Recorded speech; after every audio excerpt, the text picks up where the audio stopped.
ರಾಜ್ಯಸಭೆಯಲ್ಲೂ ಕೂಡ ಪ್ರತಿಪಕ್ಷಗಳ ಭಾರಿ ಪ್ರತಿಭಟನೆ. ಸಂಸದ ಪ್ರತಾಪ್ ಸಿಂಹ ಅಮಾನತಿಗೆ ಪ್ರತಿಪಕ್ಷಗಳು ಪಟ್ಟು ಹಿಡಿದಿವೆ. ಪ್ರತಾಪ್ ಸಿಂಹ ಅವರನ್ನ ತನಿಖೆಗೆ ಒಳಪಡಿಸುವಂತೆ ಆಗ್ರಹಿಸ್ತಾ ಇದ್ದಾರೆ. ರಾಜ್ಯಸಭೆಯಲ್ಲೂ ಘೋಷಣೆ, ಗದ್ದಲ, ಕೋಲಾಹಲ. ಹೀಗಾಗಿ ಈಗ ರಾಜ್ಯಸಭೆ ಕಲಾಪ ಕೂಡ ಮಧ್ಯಾಹ್ನ 2 ಗಂಟೆಗೆ ಮುಂದೂಡಿಕೆಯಾಗಿದೆ.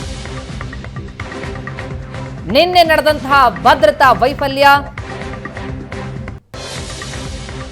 ಆಕ್ರೋಶಕ್ಕೆ ಕಾರಣವಾಗಿದೆ. ವಿಪಕ್ಷಗಳು ಭಾರಿ ಪ್ರತಿಭಟನೆ ನಡೆಸಿವೆ. ರಾಜ್ಯಸಭೆಯಲ್ಲೂ ಕೂಡ ಭಾರಿ ಪ್ರತಿಭಟನೆ ನಡೆದಿದ್ದು, ಸಂಸದ ಪ್ರತಾಪ್ ಸಿಂಹ ಅಮಾನತಿಗೆ ರಾಜ್ಯಸಭೆಯಲ್ಲೂ ಕೂಡ ಪ್ರತಿಪಕ್ಷಗಳು ಆಗ್ರಹಿಸಿದ್ವು.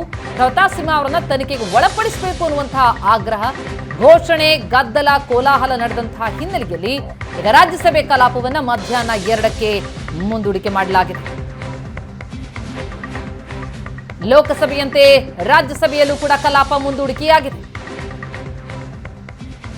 2 ಸದನದಲ್ಲೂ ಕೂಡ ವಿಪಕ್ಷಗಳ ಪ್ರತಿಭಟನೆ.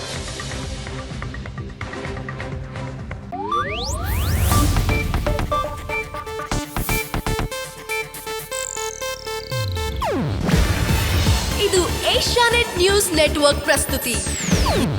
ನೀವು ನೋಡ್ತಿದ್ದೀರಾ ಏಷ್ಯಾನೆಟ್ ಸುವರ್ಣ ನ್ಯೂಸ್.